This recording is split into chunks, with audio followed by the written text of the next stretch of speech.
It's Halloween, sickies, so get your spook on and get ready to scream here on the Super Shock Show's Halloween Special!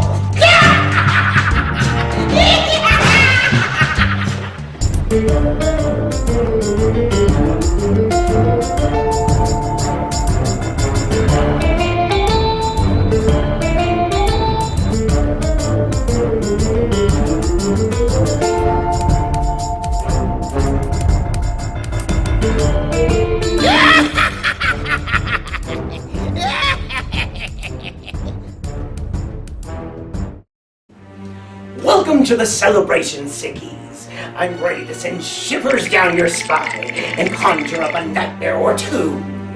'Tis I, your fiend till the end. And I am talking about your end, not mine. The one, the only, king of ghouls, Sicko-Psychotic. Are you ready to have a wicked good time? Like it! That was a rhetorical question. Tonight, the gang and I are hosting our Halloween special from the Haunted Majestic in Huntington, West Virginia. Word reached me that the place is actually haunted. And just to make sure, we decided to manifest ourselves here and give the guests a really super sick surprise. So let's get this shindig going. Tonight's film is called Hollywood Ghost Stories, about strange occurrences in the land of Hollyweird. Hosted by horror movie legend John Carradine, it features tons of footage from your favorite freaky flicks. Also, expect several of my horror host friends to drop by and share their own experiences with the strange and what you call the bizarre. So grab your broomsticks and hold on tight, because it's going to be a bumpy ride!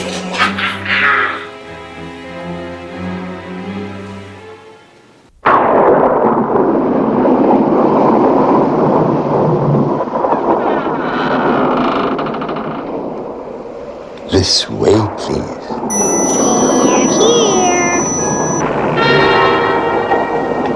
Your pardon, young sir. I was at my devotions. I did not hear you. I trust I haven't disturbed you. Well, don't tell me the joint's haunted. You think I'm mad, don't you? I believe you. Oh, my darling. What have they done to you? She has been dead for 20 years. Amen. Doors closing by themselves. People talking to nothing and getting answers. I'm going back. So even if the house does seem haunted, I'm sure that... They're coming to get you, Barbara. Come on, show yourself, you coward. Did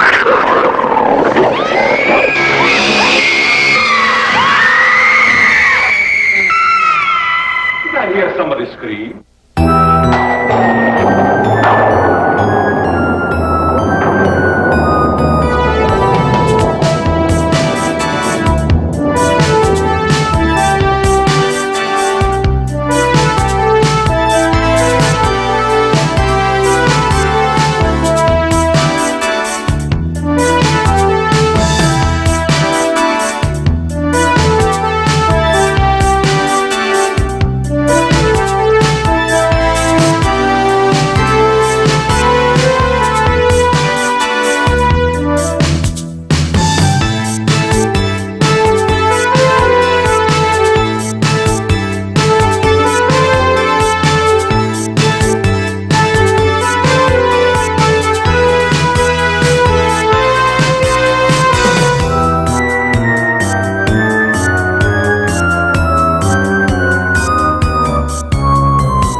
I'm John Carradine, your host on a journey through Hollywood, a rather different side of Hollywood that you've probably never seen before. You see, this town is haunted. One of the most famous hauntings took place during the making of the film The Exorcist. The author of the book and film, William Peter Blatty, remembers some of the strange occurrences that started even before the shooting of the film actually began.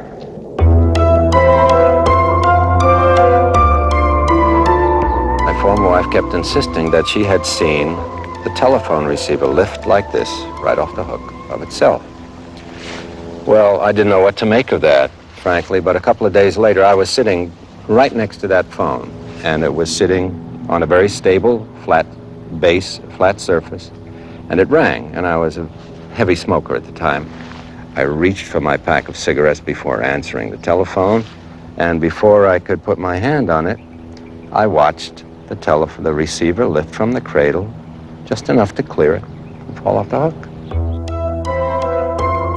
Strange occurrences continued to happen. One of the actors died. Carpenters received mutilating injuries. The producer decided to call in a priest to bless the set.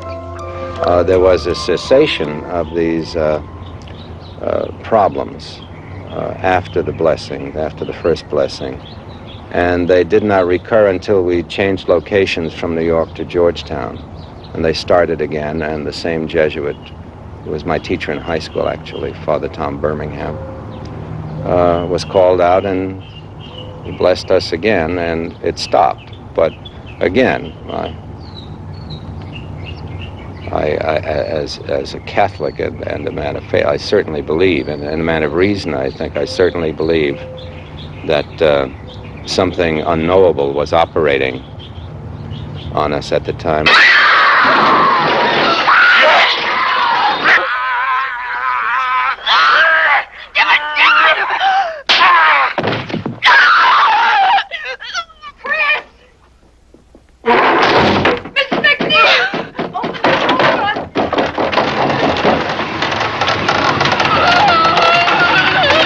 The Catholic Church performs very few exorcisms in the United States. In fact, so far as I know, there have only been 3 in the last 50, perhaps 60 years.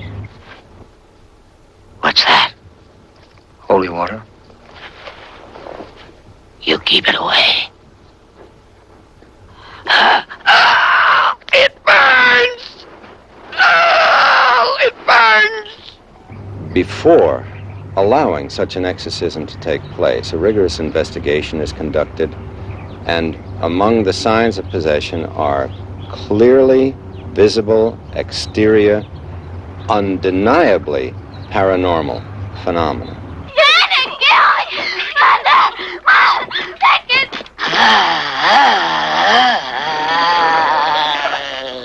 Well, you know, when the Exorcist came out, I think that really started people today into knowing or feeling that they had some relationship to possession, either in their family or that they were possessed. And it stirred up a lot of interest throughout the country, and psychologists and parapsychologists were suddenly being swamped with calls by people who felt that they were either possessed themselves or somebody dear to them was. It just so happens that somebody very close to me is probably possessed and needs an exorcism. Blatty was inspired to write the story by a true incident that occurred in St. Louis, Missouri, to a 14-year-old boy back in 1949. His family first heard footsteps coming from the wall, strange scratching noises, and accompanying drum beats. His personality began to become sinister, along with his physical appearance, and red marks emerged on his skin, some of them actually spelling answers to questions the family asked the boy. In the name of the Father, and of the Son, and the Holy Spirit, by this sign of the Holy Cross of our Lord Jesus Christ, who lives and reigns with the Father and the Holy Spirit. Damien! Amen. Finally, one must say, well, what really went on? And finally, the answer is, we don't know. But one thing that we do know is, we have no natural explanation for it. You know, starring in a ghost movie is one thing, but to actually live it in your own home is another. Looking up to see a stranger in the living room, only to watch him fade before your eyes.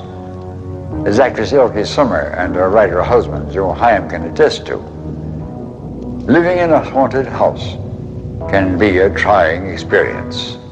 And then, of course, things would move all the time, and it would be very noisy, and the usual poltergeist nonsense, you know. You'd make marks for the chairs, and then you're the only people in the house, and then you come down that the chairs are totally in different positions. After battling the spirits for months with no results, Elke and her husband decided to look for help. And we decided, well, it's time to look into that matter a little more carefully, and we went to the Parapsychological Institute at UCLA, where among a lot of other very interesting people, I must say, we met a fascinating lady by the name of Thelma Moss. They would wake up and hear noises as though there were a dinner party going on. Tables, silverware, cutlery, all that kind of thing. Glasses being tinkled back and forth. And they would get this on tape. What they didn't understand is when they would go downstairs and look in the dining room, nothing had changed. Chairs were there, no people were there, no voices, no cutlery. So that they were concerned about what would happen in that particular house. I mean, for all those skeptics out there, which I used to be, believe me, how do you explain like 30 people independently from one another walking through the house, and each one going into the same room, which was the dining room, into the same corner, and saying, hey, that's where we feel it or him or whatever you want to call him or it. There would be a corner where if you pointed a camera, you couldn't take a picture because it just, the camera would block you. You pointed to another corner of the room and you had your picture. I don't believe in ghosts. I never have.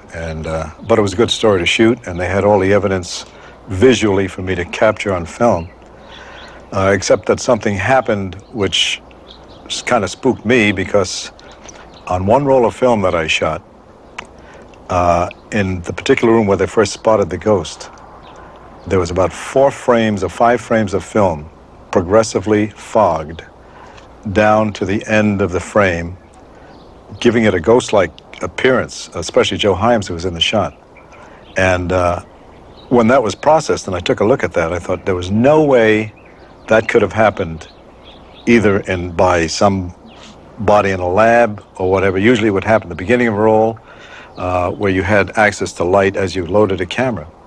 But to appear in the center of a roll, frames, I think it was 15 to 18, something else had happened that I couldn't explain. And I spent years as a photographer, and that had never happened to me before. So being a skeptic when I went in, coming out, something did happen in that house. Then, a very interesting thing, one of the psychics who went through the house said, I get a strong feeling that there's going to be a fire breaks out in the dining room, and within the next year, the owners of the house, whoever they are going to have to jump from the second story from their bedroom in order to avoid the fire.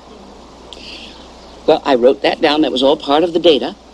The article was published in the Journal of the American Society for Psychical Research, a very prestigious parapsychological journal, and forgotten about. But 8 months later, in the Los Angeles Times, there was a front page picture of Elke Summers and Joe Hyams jumping from their second-story bedroom window in order to escape from the fire that had broken out. The firemen could never detect how the fire started, but it did start in the dining room. After the fire, Elke and Joe decided to move. Despite the house's history becoming known nationwide, it had no problem being resold again and again and again. It's unnatural in a period of, I don't know, some years to change owners 17 times. I mean, that's a lot of new owners. And everybody says, hey, ghost, sure, yes, sure. Like the people who had the party. They had a party, a Halloween party. They all came with sheets and whoo and everything. And then they said, sure, Elke, and Joe, they're crazy. And ghost, sure, ghost. They lived there about 2 weeks by the time. And stewardess. And they were sitting at dinner, at the dinner table, in the dining room, in said room, and making all kinds of jokes and saying, hey, ghost, and boom, and they had a beautiful chandelier which they had bought. We had a kind of pishke one compared to theirs. Really, I mean, I said, really nice, big crystal chandelier, and all of a sudden it just went, whole chandelier came down and nearly severed somebody's arm. Little things like that to keep life interesting. That was shocking. I don't know.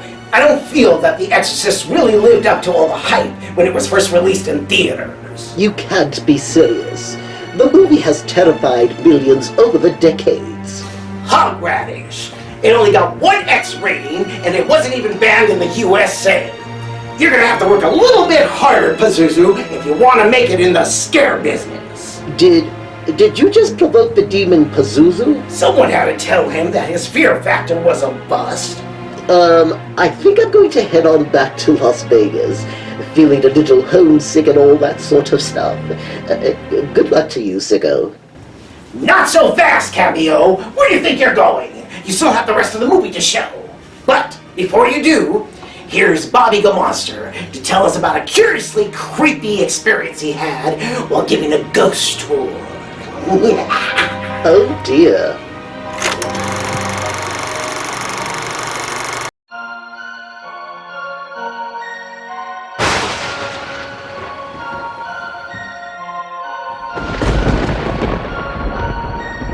Good evening, my dear fiends. I am Bobby Gammonster of Monster Movie Night, and this is about ghosts. In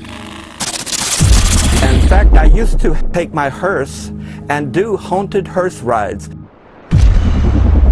A little area that's not too far from Gargoyle Manor that had some sightings and murders and things that went about years and years ago. And in fact, there's one place where when I was a kid, me and my family were coming over to dump some trash in a spot where everybody else always did. And well, we got to the area where it was cleared at, and there was an ambulance and police cars, and they were bringing out what looked like a body. Well, we found out a few days later that a young man and his girlfriend had gotten into an argument, and he killed her. And he knew of this place, like all locals, and so he brought her over and went to the edge of the woods, the edge of the place there where people had been putting the trash into, and he dug a hole and he buried her and went on about his business.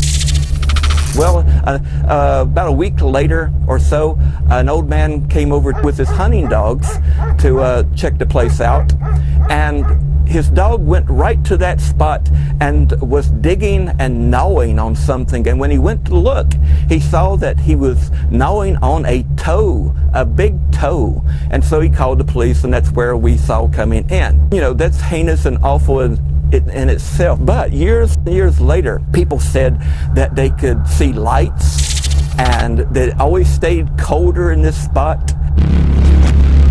So when I did my haunted hearse ride, I took my crew that was in the back end there that wanted to see all the places, and there was I think there was 3 guys and a couple of girls in the back of the hearse. So I got out and I had brand new batteries for a brand new flashlight because I wanted to do it up right.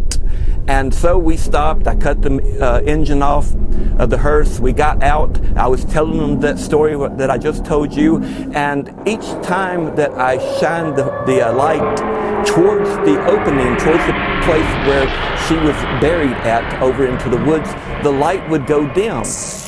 And then when I would come back this way, it would come back up.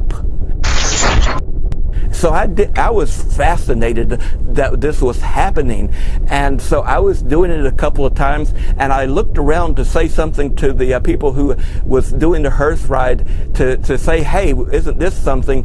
They were all huddled together and begging to get back inside the hearse and get out of there. Well, my dear fiend, I tell you, I did it a few more times, and each time with the flashlight, with brand new batteries and brand new flashlight, it would keep doing it until finally I stopped doing the rides at all. So that's my little story into the world of ghosts. So, my dear fiends, pleasant holidays, happy Halloween, see you in the movies.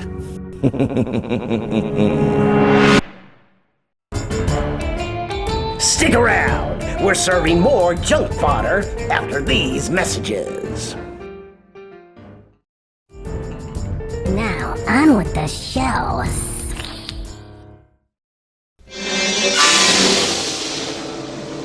They're here. I would like to talk quite a bit about poltergeists because I understand them and have experienced them as very mischievous, kind of fun-loving spirits that don't do anything like what was described in that very fascinating movie, Poltergeist, which had a lot of drama and a lot of melodrama and a lot of macabre things going on. Nothing in that film related really to anything that a poltergeist does, except for that first very charming episode in the dining room when the chairs got moved around and there were certain places that got spooked. Did you do this? You guys. Asked you not to pull the chairs.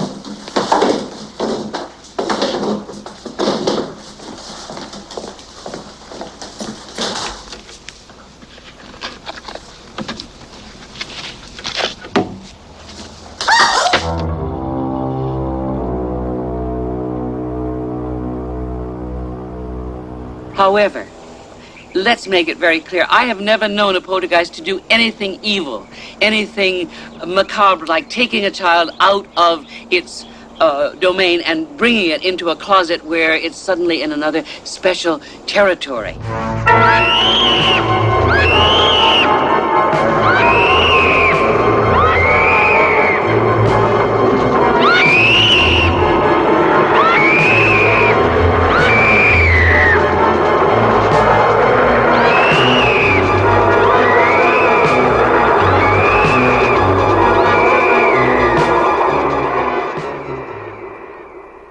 Frank DeFelitta, author of Audrey Rose and The Entity, and also a Hollywood producer, once had a most unusual supernatural experience. 20 years ago, I did a documentary for NBC. It was called The Stately Ghosts of England. I went to England in order to have some fun with the lords and ladies and their haunted manors. I thought it was going to be a big kick, but it turned out to be one of the most horrifying experiences of my life. During his first days of shooting at a reportedly haunted mansion, DeFelitta could get no image on the film at all. So he went to London and had the cameras checked out as well as the film stock, but both were in perfect condition. NBC was ready to fire him and cancel the whole project. So in a last-ditch effort, DeFelitta decided to return to the haunted house. We got to a place called Longleat on the southern coast of England. A big manor house with about 100 rooms. It was famous for having a ghost that walked in the third floor hallway, the corridor. It was known as the Haunted Corridor. We had a clairvoyant with us. His name was Tom Corbett. He told me that the thing that was wrong is that I'd asked permission of everyone but the essential people, the ghosts. Well, if I felt humorous at all, I would have laughed at that. And he said that the only way that I could fix it was to go up into the third floor corridor, talk to the ghost, and ask permission. Well, I did. I was so desperate that I actually went upstairs in the dead of night, and I asked, "Will you please let me make this film?" Well, lo and behold, the next day, we got perfect film. I cannot explain it. I was not a believer in ghosts until that time. In fact, even after that time, I wasn't at all convinced of what had happened there. DeFelitta set up a time-lapse camera in the haunted corridor, and what he caught on film just might be one of the rarest pieces of evidence as to the reality of ghosts. It was a light that went from one part of the hallway up to a doorway in the forward part of the hallway. This light went from one doorway into another. I had to meet with the people, at least they wanted to meet with me. This was Thelma Moss and her crew. And they wanted to see this particular piece of film, and I showed it to them. Well, they were so enraptured by it that they remembered me the next time an important case came up. And that's when they called me up and told me about this very haunted house in Culver City, practically in my own backyard. And what I found when I went there were a lot of students and a woman, a very brave woman, a very simple woman, who was being beset by an entity.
The actual story was based on a little house in Culver City, where there was a lady living with her children, a lower middle class home, who felt that indeed she was being attacked physically by something she couldn't see, and ran into two of my graduate students in a bookstore because they were looking for books on ghosts. And she said to them, "I've got a problem in my house." And they said, "We'll be very happy to come and take a look at your house." And they brought her into the Neuropsychiatric Institute to be tested by medical doctors because she did have black and blue marks all over her, and she had teeth blights on her neck, which is very hard to do unless you get a pair of false teeth and inflict it on yourself. And during that case, we experienced a plethora of phenomena. More things happened than in any other case we've been involved with. One of the first things that occurred happened in the kitchen. A lower cabinet door slammed open and a pan came flying out. The trajectory of the pan was elliptical. It landed about 3 feet from the cabinet. Then the lady screamed out the ghost was in her bedroom, and we went in there and we saw little pops of light, but eventually we started seeing large balls of light. Now by this time we had brought in 5 professional photographers covering every angle of the room. And balls of light would appear in the darkness that were fully dimensional. We could see them from all sides. They were in motion, moving across the room, and they would last for up to a minute. And at that point, she just let out a scream and said, "You're afraid of me. The reason you don't come is because I have my army and you're afraid of me." Come on. Come on, show yourself, you coward. Now that I've got my forces here with me, let's just see how brave you are.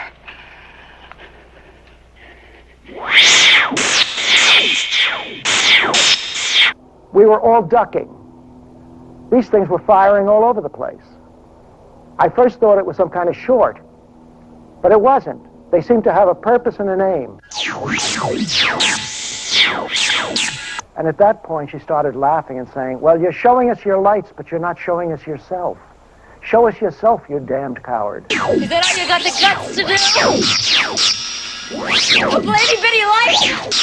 Come on, we don't want fireworks, we want you! Show yourself, damn you! And suddenly, he appeared. And I'm saying, this thing appeared.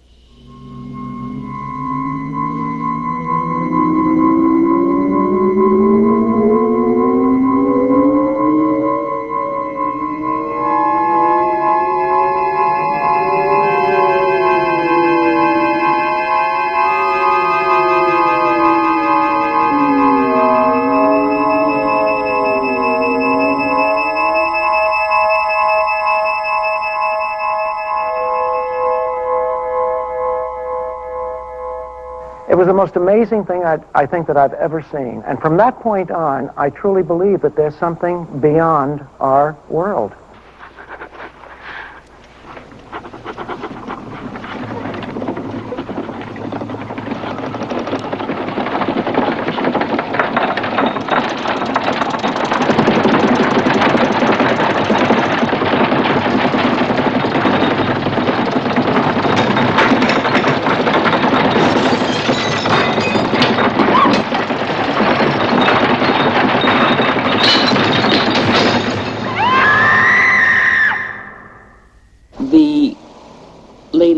unfortunately received no help from us, no help from the local priest, no help from anyone, and she decided to move away because she was afflicted by this sensation of being physically attacked.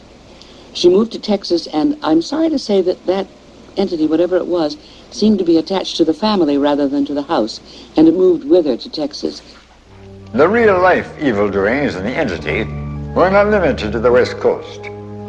At the same time, Frank DeFelitta was recording the events in Culver City, California. An entire family in New York was being victimized by strange occurrences in their home. That house gave inspiration to one of Hollywood's all-time supernatural hits, the Amityville Horror. It's an old community on Long Island in New York, and supposedly the house was built on Indian burial ground. And spirits of the Indians still exist, of course. Then there was another story that the house was also on that exact spot, had been the house of a warlock. I forget the name of the guy who lived there. Was supposedly come down out of Rhode Island when they had the witchcraft trials and moved in and built that house there. And so there was some history to the area and to that specific house.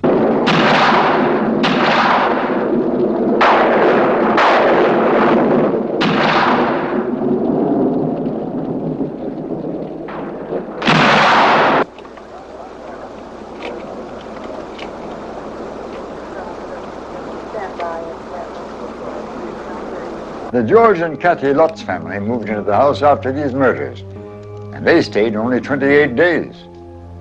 During that time, they experienced some abnormal events.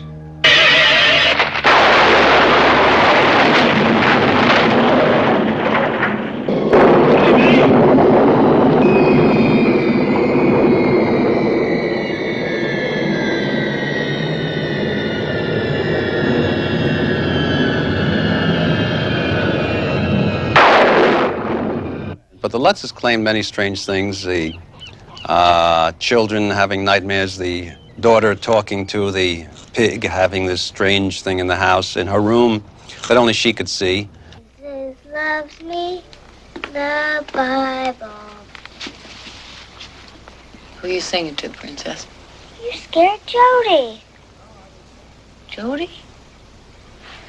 No, there's no one here, see? You scared her. She went out the window. She went out the window? Well, I better check and make sure she's not still there, huh?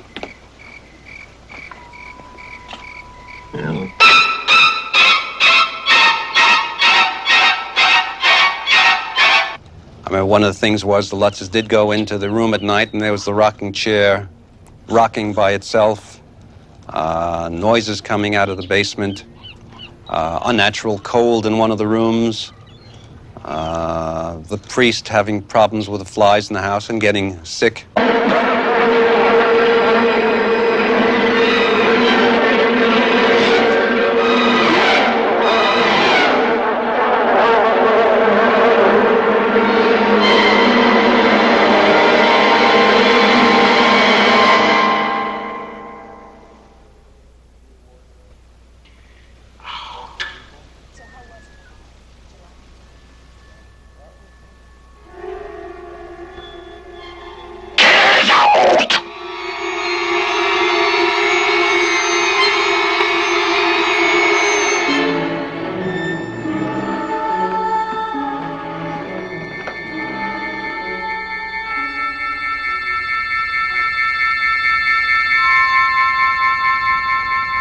Chuck Moses investigated, and I think he did a lie detector test with the Lutzes, which proved, according to him, that they were telling the truth.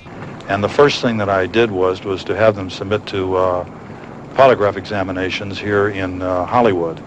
And they passed those examinations with flying colors, so that whether you believe anything happened in that house or not, or whether it did or not, the tests more or less brought out that they believed what they were saying and what they saw.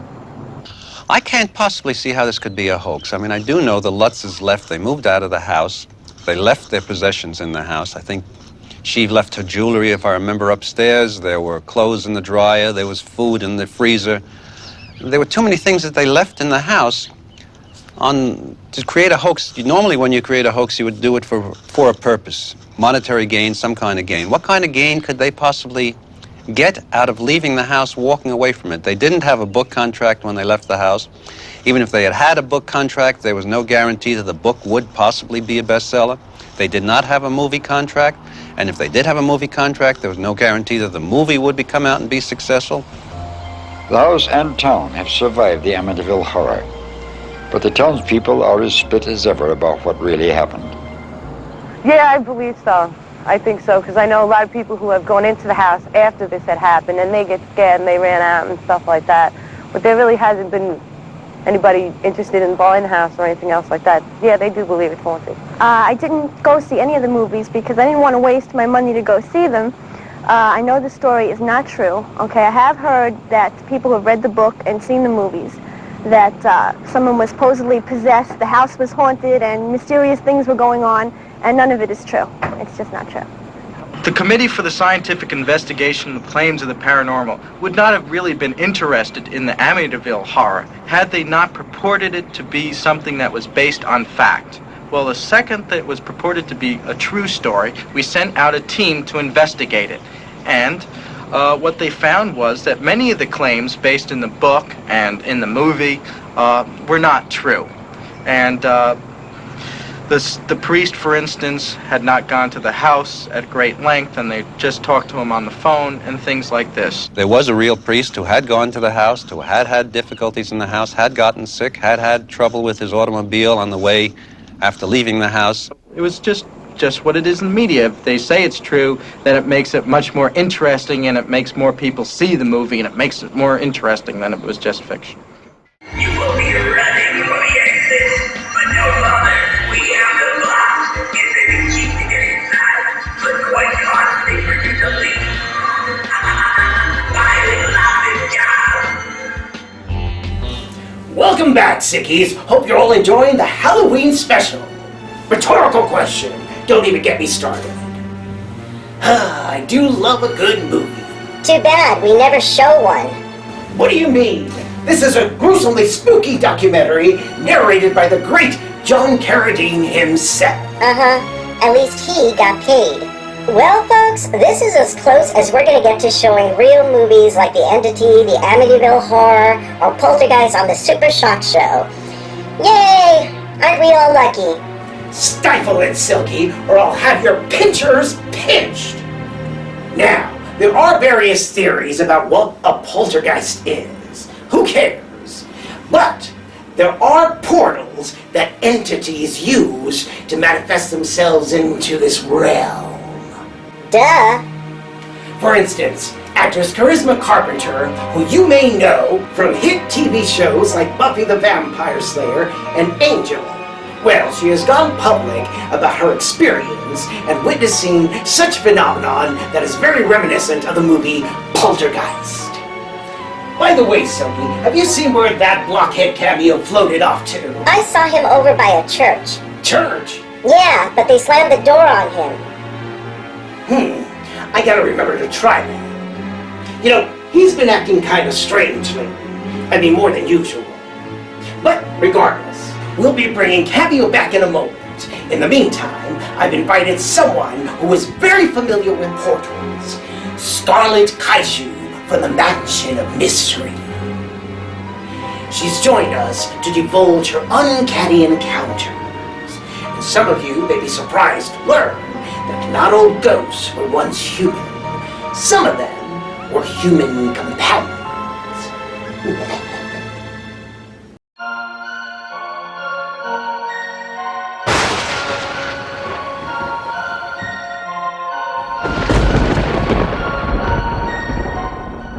Hi, I'm Scarlett Kaiju, talking to you from the library in the Mansion of Mystery.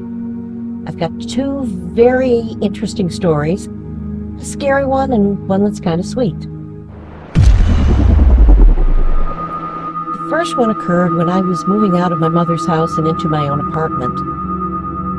I was up in my old bedroom, surrounded by boxes, and on the far end of the room was a Victorian-style coat rack, sort of like the one in the TARDIS in Doctor Who. And as I'm putting the boxes along the other wall, the coat rack flew across the room and hit the far wall of the bedroom. I have no idea who it was or what they were trying to tell me, but it made it a little easier to move out. The other story, well, if you know me, you know how I am about cats. I had a cat named Nissa who came to me, she was orphaned on the day that my cat died, so we were kind of destined to be together.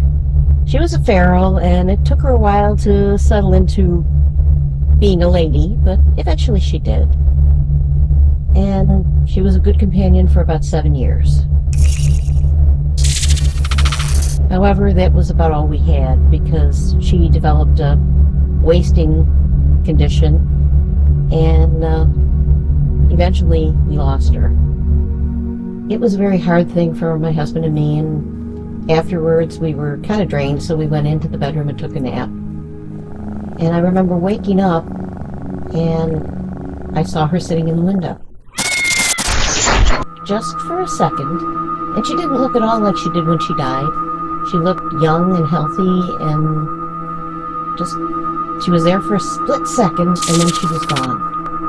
Now, you might say that I'm talking out of grief, or I was half asleep and I dreamed it, but my husband was a little bit afraid to tell me this, but he saw her too, and in exactly the same condition. One of us seeing her, well, that might have been an illusion. Both of us, she was probably there. She was telling us goodbye and that she was going to be okay. This is Scarlett Kaiju from the Mansion of Mystery, saying pleasant dreams.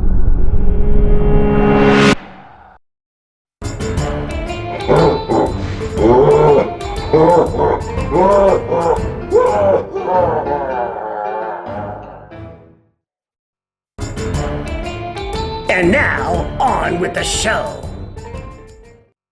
In this house, it is dangerous for those who ridicule. The spirits are strongly displeased with the skeptical. I can understand exactly how they feel. As far as experiences of my own are concerned, I have gone at the beginning of my career to investigate maybe 50 or 60 houses that were presumed to be haunted. I never saw anything of any interest. After I left, people would tell me all hell broke loose, and eventually I got bored with that because I wanted hell to break loose while somebody was there to photograph it. So what I did was to get 2 graduate students who were awfully good at their work, and when they went, things did happen. During the past 12 years, I've investigated 650 cases. And during that time, only a few of them have produced anything worthwhile. Less than 1%. Now that doesn't mean that the other cases aren't legitimate. It's very difficult for a researcher to be in the right place at the right time. Stunts and illusions.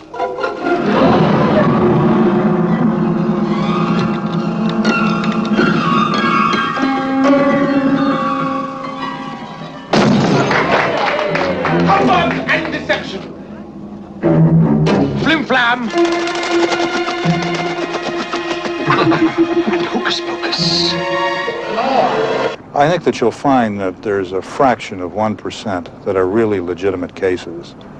Most of the cases that come in are really psychologically based and due to certain types of emotions or things happening within a family or with a particular person. And though they may believe that supernatural things are happening, when in fact we find that there's very little basis for it. We have our business and you have your business. Please, do not refer to my calling as a business. Oh, no offense. I just meant that everybody has to stick to his own racket. Racket? Do you dare to suggest that the practice of the occult sciences is a racket? Do not merely suggest it, Mr. Kaiser. Insist upon it. What is a skeptic? Well, a skeptic isn't a person who denies the existence of something. All a skeptic asks for is proof of something. You say you can burst into flames? Well, come before us and burst into flames. But you have to do it by some other means than dousing yourself with turpentine and setting a match to yourself. It takes less than a minute to make any sort of crazy claim. I can say, for instance, I've gone to Venus and walked around. It's not up to the skeptic to prove the person wrong. It's up to the person who makes the claim to substantiate it or give evidence. And until they prove it with proper evidence, and that needs careful investigation, I will remain skeptical. It's easy to become a skeptic, especially after watching hundreds of ghosts, poltergeists, and evil possessions Hollywood has given us. It's a natural question to ask how seriously we should take the supernatural.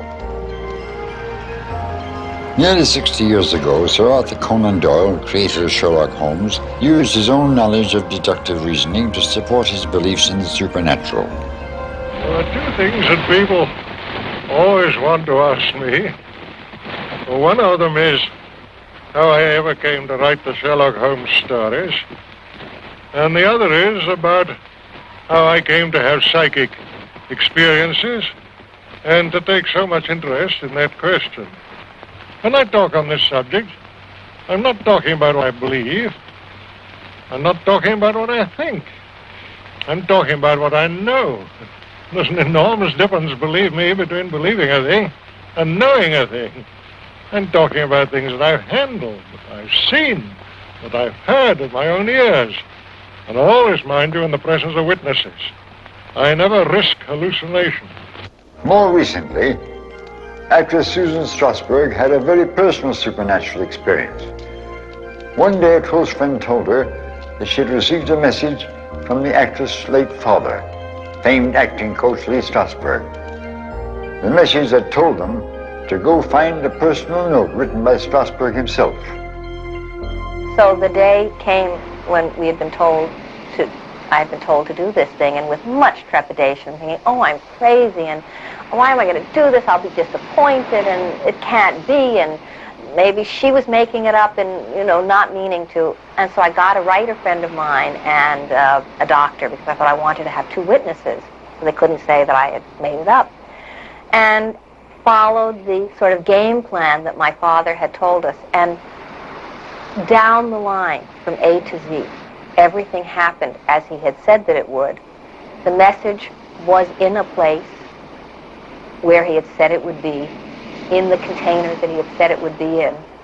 And it was a message that dealt with the immortality of the human soul, which was not something that my father, I think, would ever have said while he was still alive. Eyewitnesses in Hollywood are still experiencing strange encounters, many at their very own studios. The stories may be unusual, but the eyewitnesses speak for themselves. It was a Sunday night about 10 o'clock in the evening, pretty cold, and Stage 5 called down and asked me to come up and lock up the stage. I went down to the stage, turned off the lights on the lower part of the stage, locked up the door, and turned around and came back toward the door. Just before I left, I wanted to make sure that nobody was in the stage and locked up. So I yelled out, "Is there anybody in here?" And didn't hear anything, turned around to lock up the stage again, and turned around and heard a voice way up in the catwalks. I looked up in the catwalks, and we have a house light that is mounted about 4 feet, 5 feet from the catwalk. It started swinging about 6, 8 feet in an arch about half a dozen times. I turned around, I looked at the PA guy, and I said, "You did hear that?" And he said, "Yes." And I said, "You did hear a voice?" And he said, "Yes." And I looked up there, and he said, "Is anybody up there?" There was no answer, so I backed up, got a very nervous feeling about it, closed the stage, and walked away. We walked over to the end of the stage where the staircase was. We sat down and proceeded having lunch. Within a few minutes or so, there were footsteps in front of us, and it seemed like they were at the other end of the stage. There was nothing in the way of me seeing anyone coming in or going out of the stage. I thought it was kind of funny, and I looked up on the catwalks, and I thought, well, it would be impossible for anyone to be here because the stage was dark when I came in. We decided to keep on having lunch, and a few seconds later, the footsteps were directly in front of us, and they were walking towards us, and there was no one there. I got a call one night from one of my guards who was standing watch on a small stage in Hollywood. It was rather unusual because he said there was all kinds of strange things happening. So at midnight when I got off work, I drove over there. I arrived about 12:15. He let me in, and we started walking around, and music was coming out of the walls, After being there about 25 minutes, the temperature just went down to frigid. It was really cold. So we investigated further. There was no one on the stage. All the doors was locked. And when I left, the temperature was back down to normal and the music had stopped. And needless to say, he put in for a transfer. Hauntings have taken place in the strangest of locations.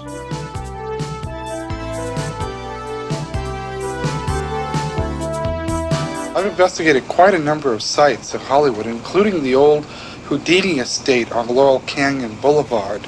All that's left is a staircase today. The main mansion burned down decades ago. Many people have reported apparitions on that staircase. Some believe it to be the magician himself, Harry Houdini. As you know, Houdini publicly was a skeptic as far as psychic phenomena was concerned.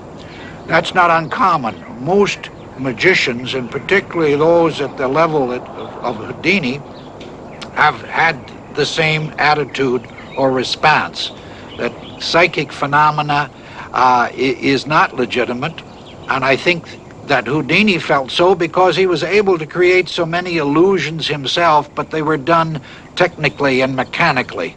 Houdini made a pact with his wife. He said that if there were an afterlife, he would communicate a code to her. One of these supernatural affairs to cover tomorrow night, Martha. If you're interested, come on along. They give me a queer feeling. But this is something worthwhile. Madame Houdini is going to try to contact her dead husband, the great Harry Houdini. You know, he promised to contact her within 10 years' time through a certain code, if such a thing were possible. Yes, I remember reading something about it. Tomorrow will mark the 10th anniversary of his death, and it'll be Madame Houdini's final attempt to communicate with him. A very famous psychic, American psychic by the name of Arthur Ford, claimed privately to Mrs. Houdini that he did indeed have the code, and when they met, he gave her the code, and the next day she arranged for a press conference where she acknowledged that Arthur Ford had indeed provided the very precise code that Houdini had arranged with his wife. Now, the final aspects of the story are even more interesting. Mrs. Houdini had been involved with and was raised in a Christian church. She was a very devout and loyal woman to her church.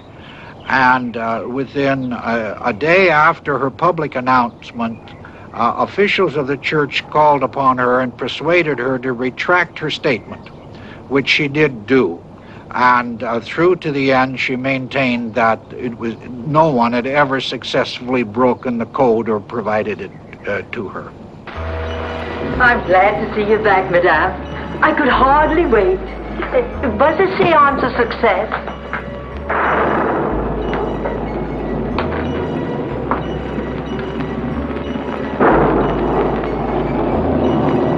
Mary. Yes, Madame. There will be no more seances, Mary. Oh, I'm so sorry. But they've proven a failure? But they haven't. Not exactly. Mary, you knew my husband a long time. Oh, yes, Madame. And you remember what he always said about these things? That it was impossible for the dead to return. This proves he was right. For if it would have been possible, I would have had some sign from him in the past 10 years.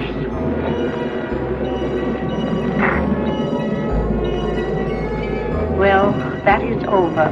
But I would have loved to have talked with him just once. He and I investigated the home of silent heartthrob Rudolph Valentino, a lady who claimed that Rudolph Valentino was haunting her house. We did some historic research and discovered that, yes, indeed, that had been the home of Rudolph Valentino back in the 20s when they were filming the silent classic, The Sheik. We did find a ghost, too. A troubled spirit had been seen, a misty apparition. Valentino died, and his death became a national tragedy. His funeral an international event.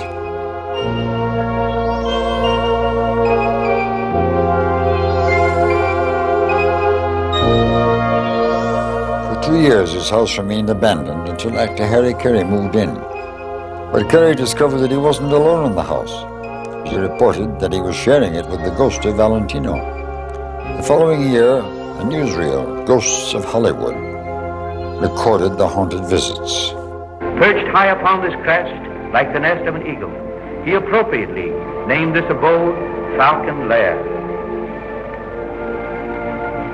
Through this gate and up to the tower room, which was his den, his retreat, he was wont to go so often that it became a daily habit, and it is claimed by those near and dear to him that the spectral being of the departed Valentino still haunts the window where he gazed down upon the place he learned to love so well, Hollywood. Hauntings are also memories that come back, usually based on tragedies that happened in a place. They're also supposedly people who have passed over and have not accepted that and have lived in a place an awful long time. And a lot of people report strange things happening when they start rebuilding on the premises, moving furniture around, building walls, taking down walls, etc. The spirits evidently don't like that of the people who passed over, supposedly.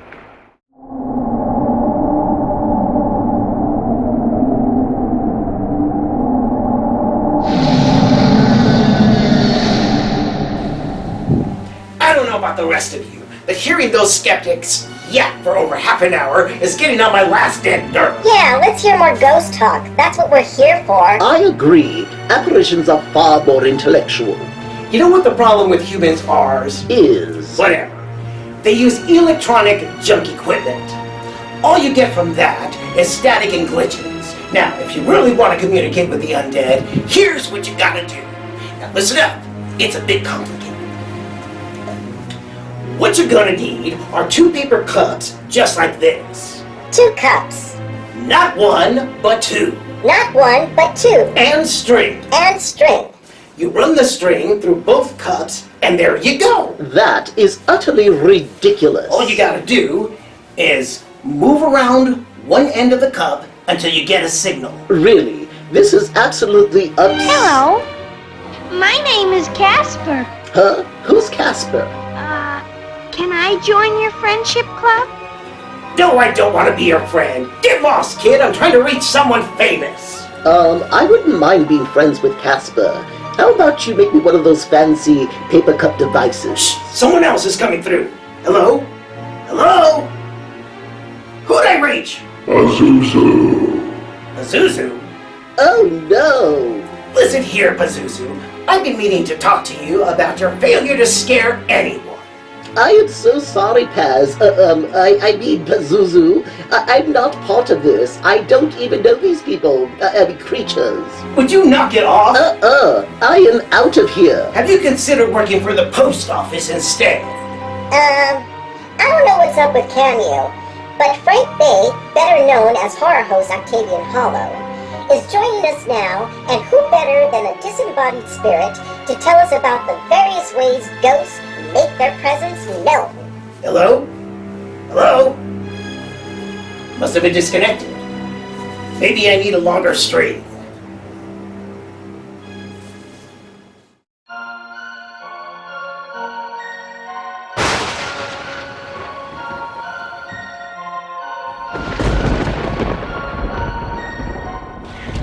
My name is Frank Bay. I'm a horror host, the Haven Falls Horror Fix out of Massachusetts. Give you a little taste of, my background in the paranormal and what I was exposed to growing up. I have been, I've had my hand touched, I've had my sleeve tugged, the back of my jacket, nobody there, nothing catching on. My sisters have lived in a couple of houses that apparently were haunted. There was a legend that the person who built this old house that was in Taunton, nice old, New England town, this guy named Captain Westgate. Apparently his spirit still haunted the house, and he actually supposedly kind of dressed like a captain, with a raincoat and gear. They brought in a friend of the family. He was in his room one night, and he thought my sisters were entertaining friends, and he saw the silhouette of somebody standing in the door, and he said it looked like somebody wearing a raincoat, a big burly guy. and he asked him, "Can I help you? Are you looking for somebody?" And eventually the person went down. One other occurrence was when my mom was visiting. My mom wasn't feeling too well. She just wanted to lay down. So my sister walked her upstairs and brought her to her room, and she asked my mom if she wanted her to turn the light off, and my mom said, no, leave the light on. I'm fine, really. I just want to rest for a little bit, and I'll make my way back down. And my sister left, and within about maybe a minute or two, my mom said the light shut off. So she got up, she went downstairs, and she asked my sister, I thought you were going to leave the light on. She's like, well, I did. The activity seemed to focus around my sister Barbara. Like she would have stuffed animals that would get knocked off of her bureau. She had this lava lamp that she would keep off because she wasn't too crazy about the safety of it, but it would somehow manage to always find itself turned on. I was going about the house, and I was standing in front of the kitchen, which had a door, and while I was standing there, the door opened by itself and just slowly extended.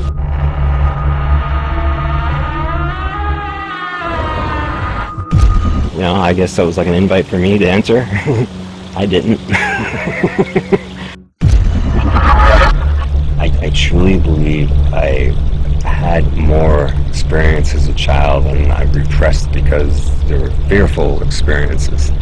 I mean, what if the thing is really, really bad? And I think there are some really, really bad things out there, and there's probably more proof of that, or existence of that, than of, you know, catching Casper around the corner or Aunt Betty checking in on you to make sure you wore clean underwear on your wedding day. I think that's what drew me later to become more interested in the paranormal, take it a few steps further than my family, because need to know, because of those memories and just the challenge. And when you fear something, sometimes it's best to study it and to confront it. And just like my stage, I have stage fright. That's why I got into doing stage acting once in a while. That's why I do horror hosting things. It forces me to get out of that. Hey, Steve-Pa. Ooh, pick the talk back up, Stevie. I'm not here to perform a cornholeoscopy. Horror into humor, that's my theme, I swear. I'm gonna scream and turn it upside down, and it's so loud that it turns into hysterical laughter instead. We'll be right back, unfortunately. Break's over. Welcome back. Not far from Falcon Lair is the former house of another reported ghost, George Superman Reeves, whose mysterious death still haunts this town. Yeah? Good. That's a call I've been waiting for, Miss Lane. Everything's been taken care of, except you.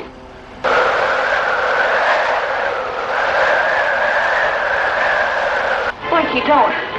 You just get a few years for the jewel robbery, but for this... That's the chance I gotta take.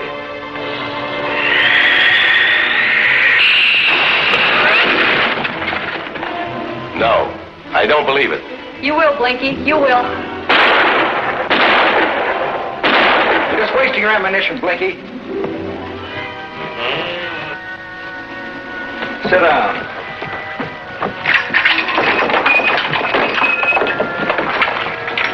Hey, let me out. Let me out! Another few seconds and it would have been too late, Superman. Well, it wasn't, Miss Lane, and that's what counts. What time is it? Just about 12:30. Well, I can't wait for the police. I have an appointment date. Excuse me. You won't have to worry about riding your pals now, Blinky.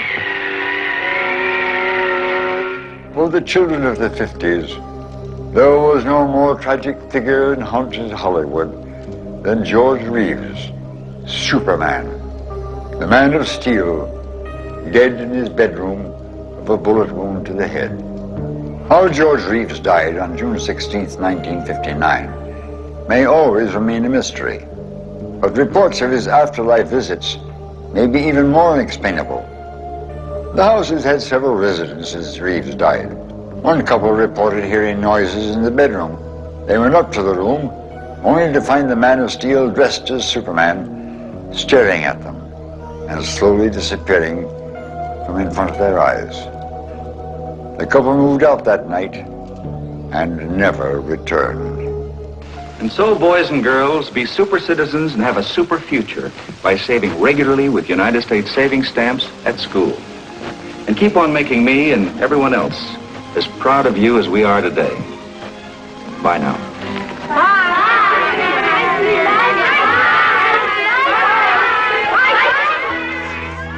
We've taken a journey through hauntings that have affected people not only on the screen, but also in where they work and where they live. Yet I think we can all agree that the only way you would want to see ghosts is on a movie screen, in a darkened theater, the safe way to be scared. But I warn you, for those who scoff at their existence, the spirits consider no punishment too drastic. But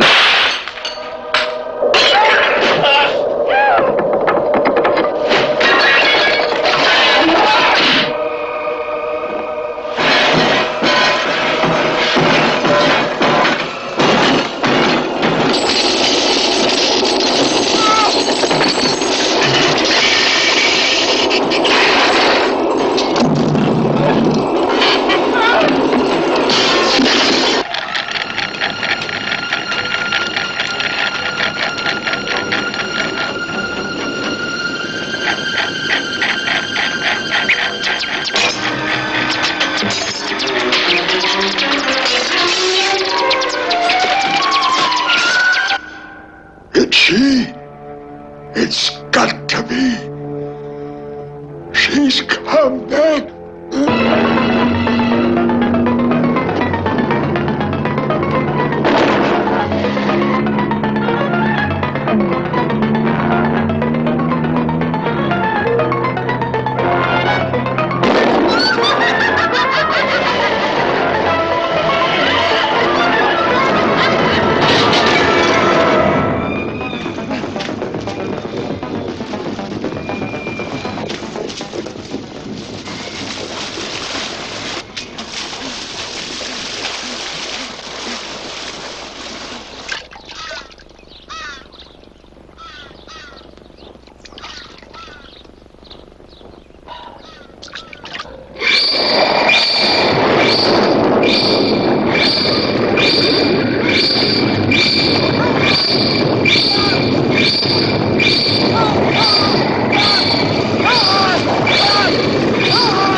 In the beginning, for a long time, we had a very clear distinction between good and evil.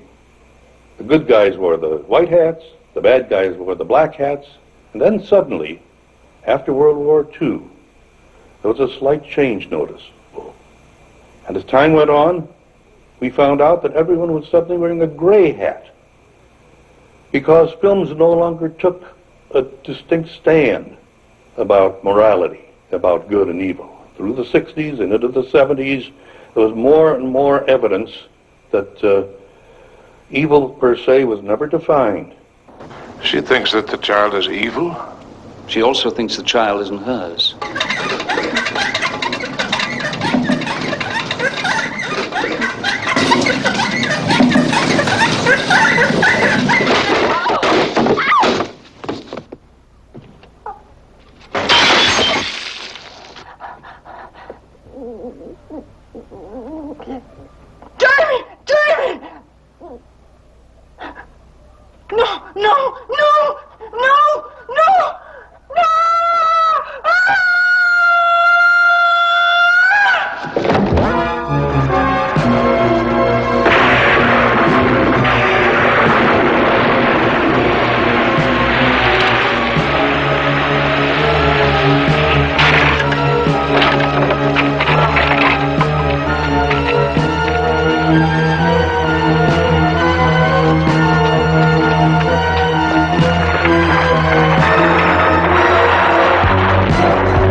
James respiration, 210. Dynamometer 1460. Temperature. Evidence of ozone in the air.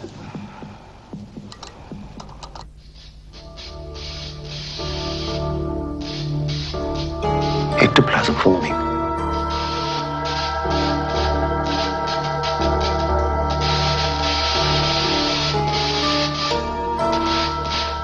Separate filaments exuding from fingertips of both hands, uniting to form two separate strands. Two strands moving toward each other.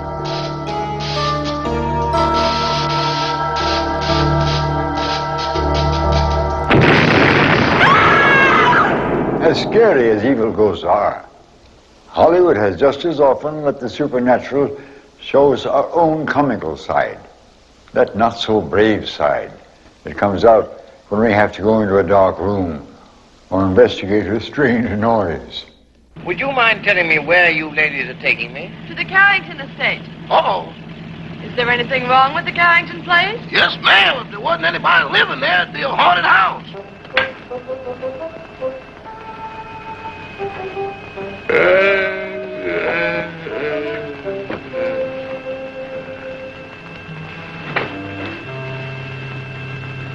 Get your cold feet off my back. You don't need all the covers, do you?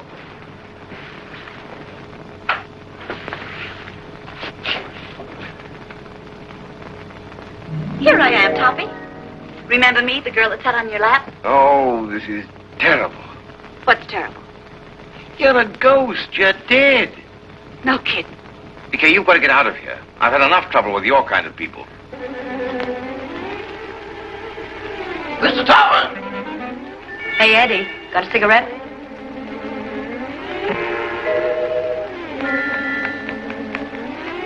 Give me a match.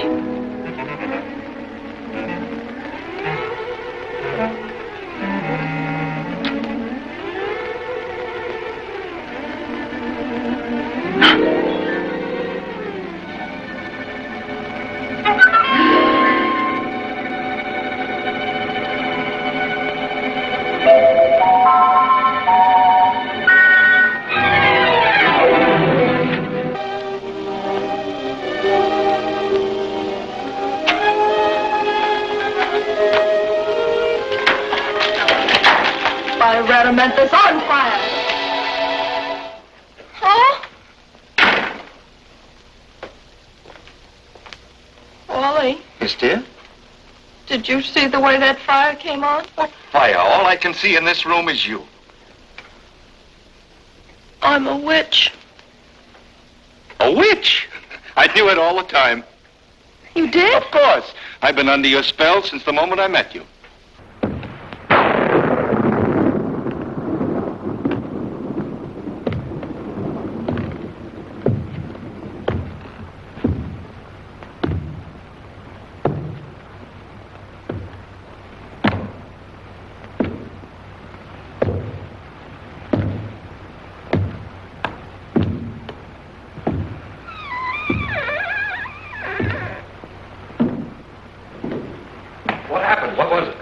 Nothing at all.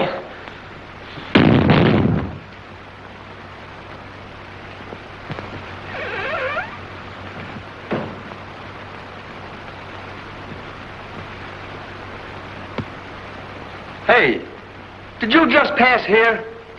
Yes. Yes, of course. I brought a trunk down from the attic. A trunk? Yes.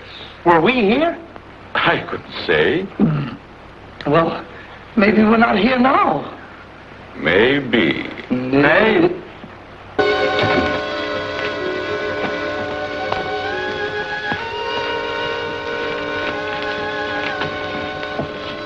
Well, do you see anything? No. No.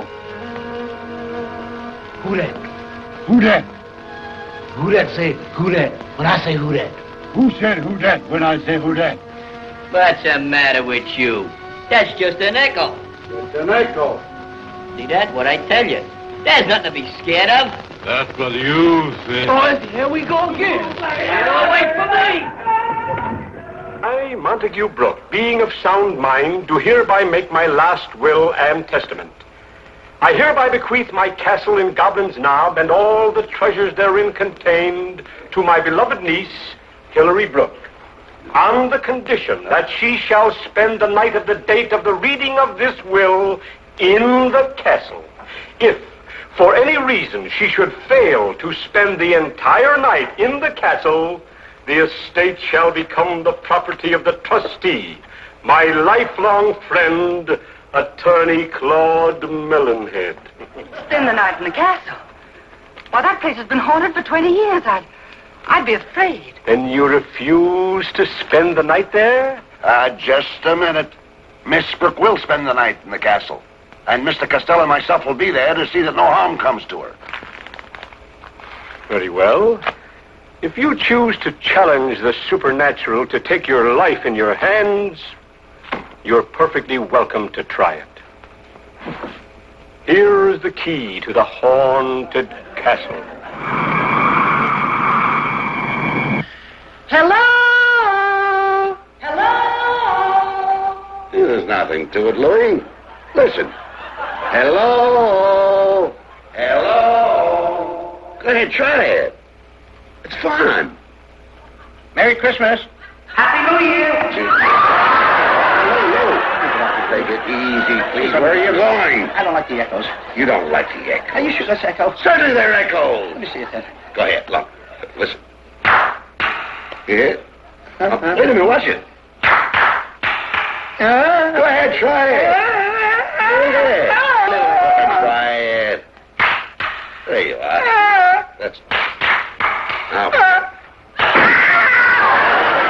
a minute. Don't hold on! If you want to come, jump on, but don't drag. I'm going right out that door. There's no door over there. I'll make one.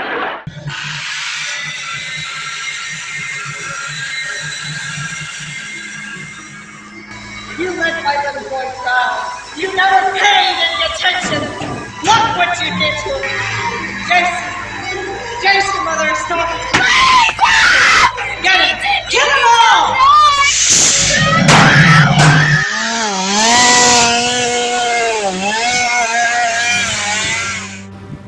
As much as I'm sure you're only doing that high-tech spirit gadget I taught you how to make earlier, Mr. Nasty has brought it to my attention that some of you would probably prefer to see some actual spirit entities.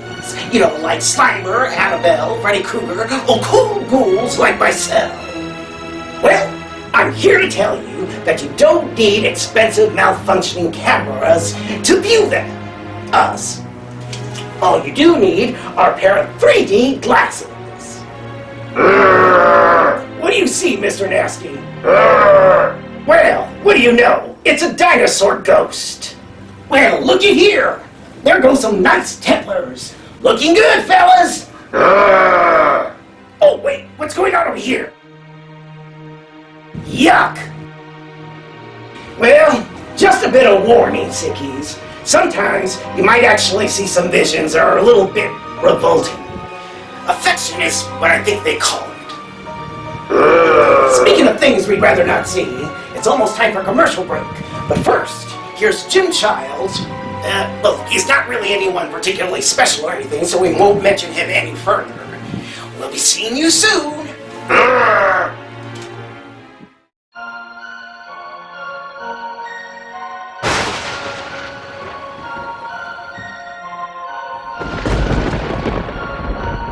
My family's history from generation to generation is rich with stories about encounters with the supernatural. But I believe I was 4 years old when I first experienced my own. My mother was a single parent who was raising me and my 2 older siblings in Silver Lake, California. We were living in an apartment on a hill overlooking Echo Park. And that's when it all started for me. I remember my mother telling me that my brother and sister were spending the night at a friend's house. So it was just she and I. My mother and I were sharing a room, and the bedroom door was closed.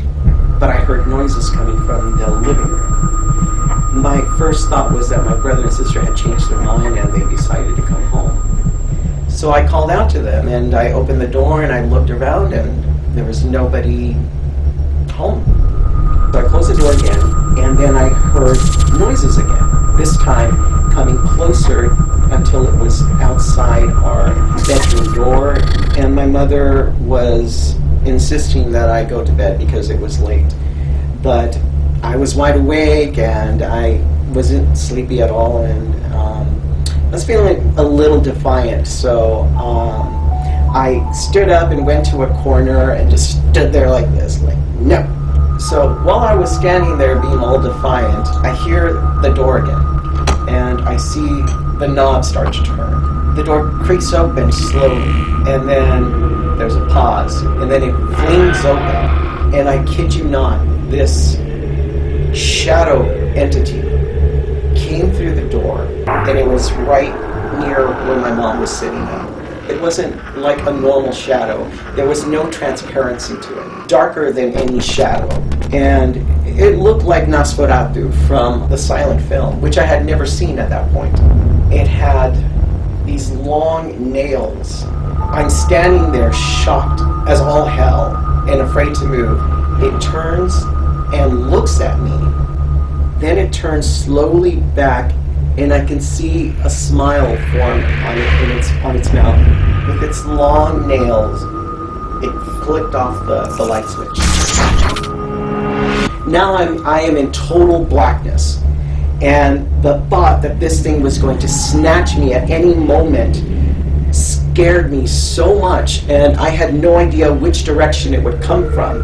The only thing I felt that I could do was run towards the light switch and flick it on, because running towards it and knowing something could happen, at least I had my fists up and I could do something. So I did that. I flipped on the light, went back to my spot, and then I just stood there and I'm looking around and it's completely gone. And my mom, which is really strange, I'm talking to my mom, like crying and telling her, you know, what's going on, as if she were in a trance, just staring at the wall in front of her. Then she starts to recover, like she's a little disoriented and confused. And I'm telling her what just happened and what's going on, and she kind of giggles and she thought I was making it up. Yet she was in the room with me when it happened, and the door was still flung open. This thing never felt human to me. I don't believe it was a spirit of someone that had passed. This thing oozed evil, like absolute evil.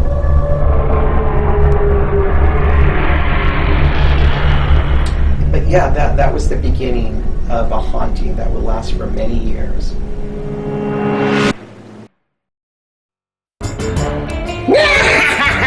You're watching the Sicko-Psychotic Show.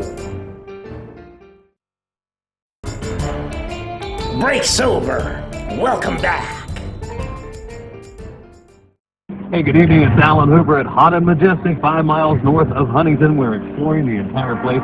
Special guest tonight, Sicko-Psychotic, the Super Shock Show. Good evening, sir. Hello, Sickies. It's me, Sicko-Psychotic, the king of ghouls. Hope you're all ready for Halloween, because we sure are at the Haunted Majestic. Tell me a little bit about, you host a TV show? West Side, baby. Talk about Vegas. Vegas is hot. That's why I'm here. We ran out of water. Welcome back to the Super Shock Show's Halloween special.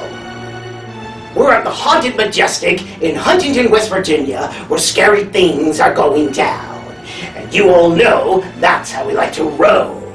The Haunted Majestic is actually comprised of 2 inland barges that were built in 1912. It wasn't long, however, when workers began to hear mysterious chanting and seeing apparitions. Of course, being a ghoul and all, I personally don't consider that particularly unusual. But for some reason, it freaks humans out. In 1942, the barges were used in the war effort, and 2 hospital structures were built on top of them to treat wounded soldiers. Over the decades, the vessel became the scene of so many deaths that it began to be referred to as the Death Ship. Today, the old steamliner rests eerily on the Ohio River. Tourists, thrill seekers, and even paranormal investigators turn out for holiday events, haunted tours, and a chance to perhaps experience a brush with the other side.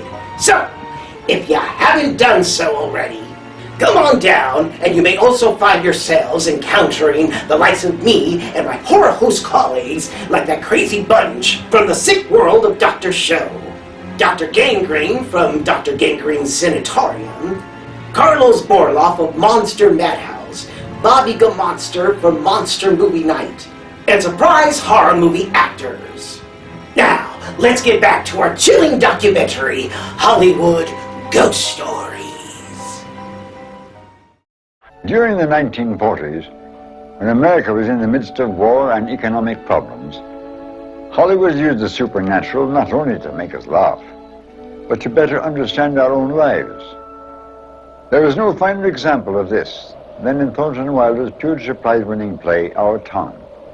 One can go back in memory and live each of those days over again. And there's a wonderful speech in Thornton Wilder's Our Town, where Emily has died and she's allowed to come back to Earth for one day. There's Mama coming downstairs to make breakfast.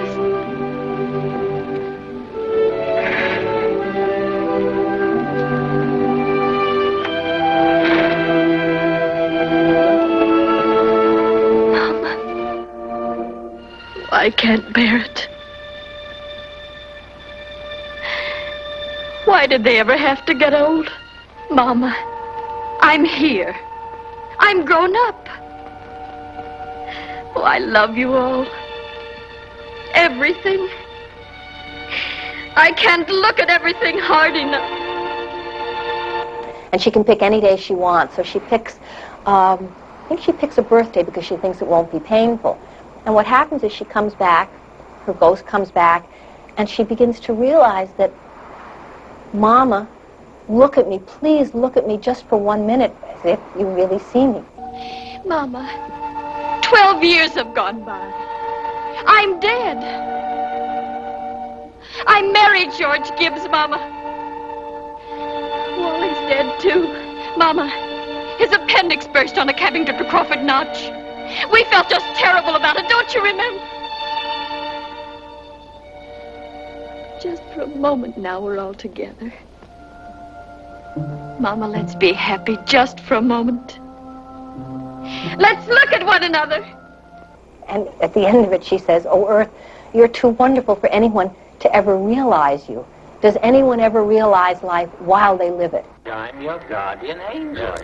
Frank Capra's It's a Wonderful Life shows us the importance our life has on the world around us. Jimmy Stewart's guardian angel teaches him what his home life would be like had he never existed. Well, then why am I seeing all these strange things? Don't you understand, George?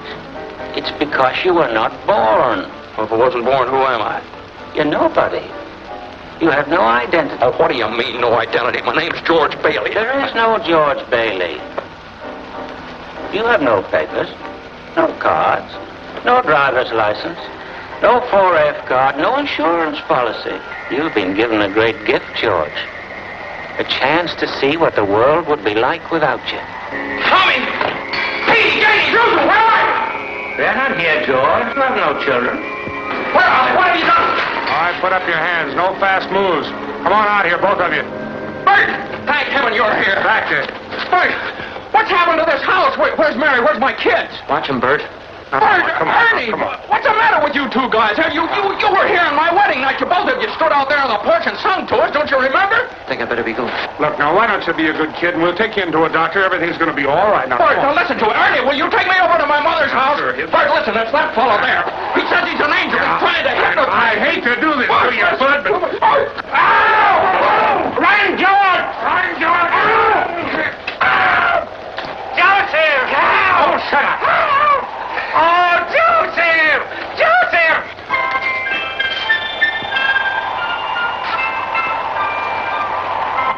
You take a motion picture like It's a Wonderful Life. Jimmy Stewart calls on an angel to come and help him, and the angel comes down. Well, that's a supernatural event. And the public accept it as a matter of course. But actually, I think that all of these areas of the supernatural should be accepted, or at least given credit for being something that we should all investigate and know more about. Your brother, Harry Bailey, broke through the ice and was drowned at the age of 9. That's a lie. Harry Bailey went to war. He got the Congressional Medal of Honor. He saved the lives of every man on that transport. Every man on that transport died. Harry wasn't there to save them because you weren't there to save Harry. You see, George, you really had a wonderful life. Don't you see what a mistake it would be to throw it away? Clarence! Clarence! Help me, Clarence! Get me back! Get me back! I don't care what happens to me! Get me back to my wife and kids! Help me, Clarence, please! Please! I want to live again! I want to live again! I want to live again. Please, God, let me live again.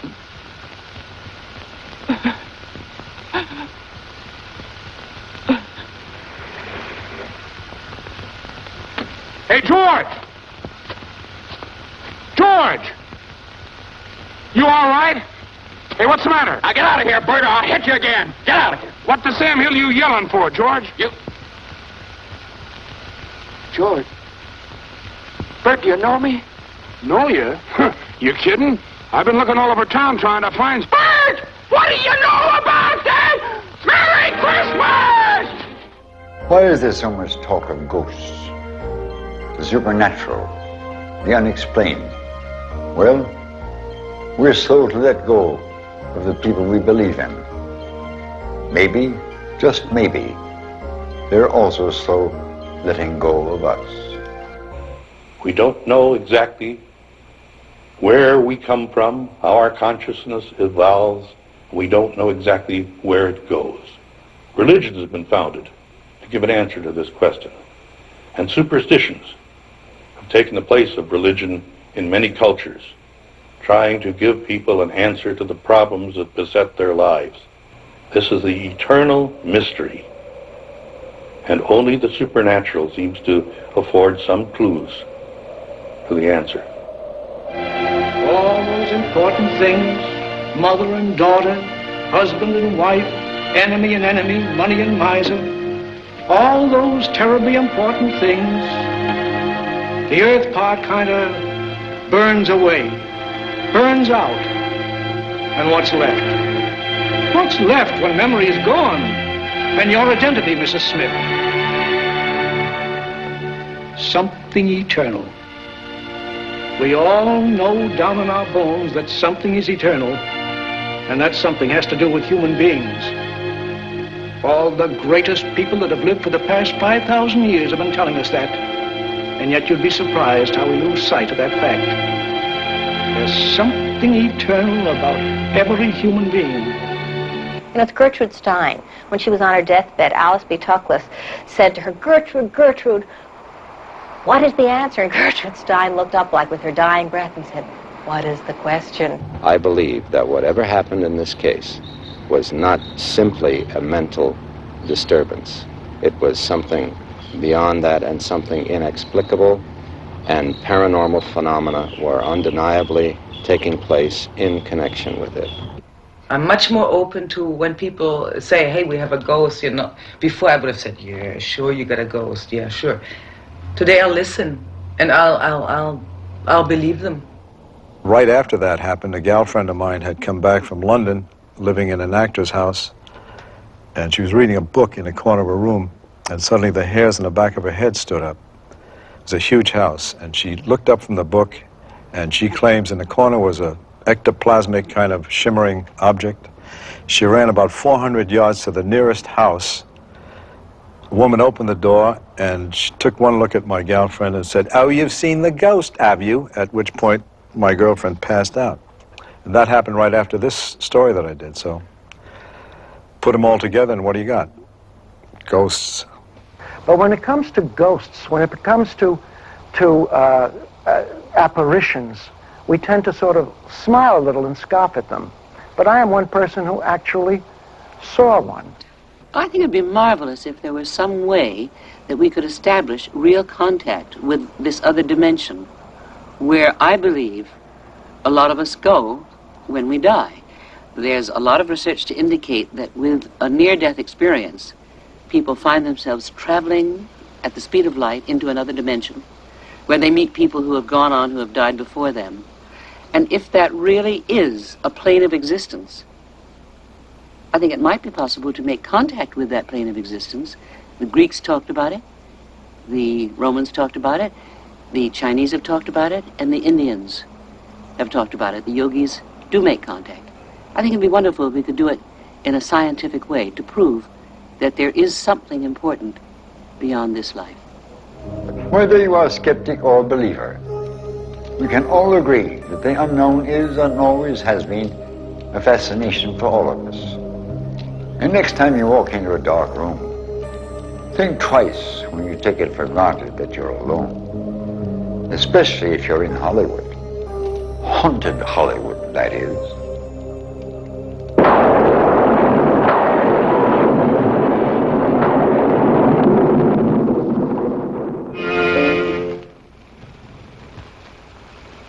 I see death.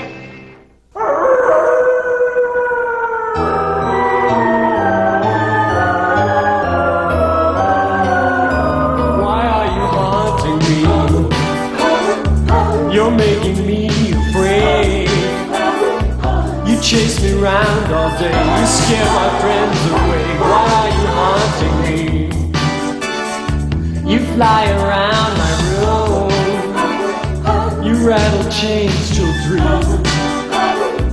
When I turn out the light, you're in my bed at night. Why are you haunting me?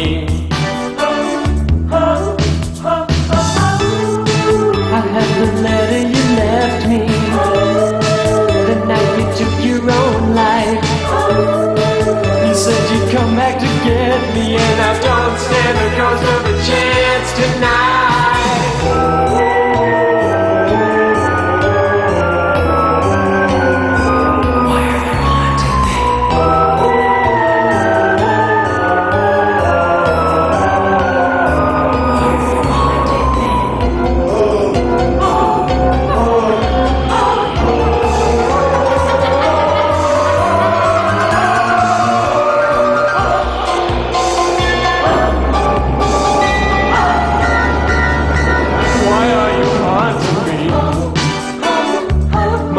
It's not your type. Please get it through your head. I can't love you, you're dead. Why are you haunting me? Please get it through your head. I can't love you, you're dead. Why are you haunting me? Why are you haunting me?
may be over, but we've given you enough chills and thrills to last the rest of the night. And if you see us in your nightmare, you ain't dreaming.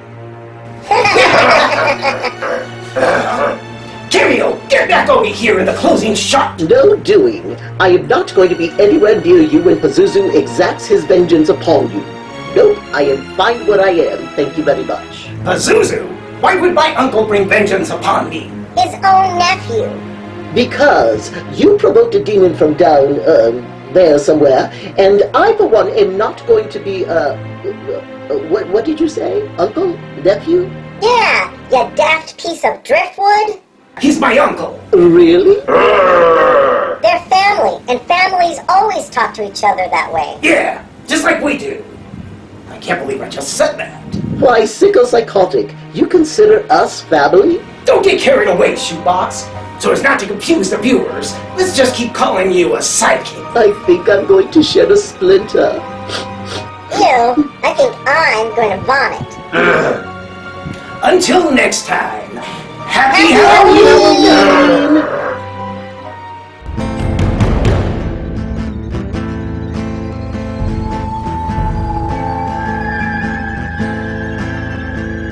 The ship came from West Virginia and sailed across the sea. A floating hospital for thousands of men in need. Doctors patched and sewed, did what they could do. But the sights and sounds upon that ship left them with open wounds. More than 3,000 came aboard and a tenth of them remained. They died inside the Majestic's wards, forever to be chained. Many perished because of burns or bullets to the head. But all who served inside her halls were left with mental dread. Dr. Mack, the horrors you have seen, the Haunted Majestic has haunted your dreams.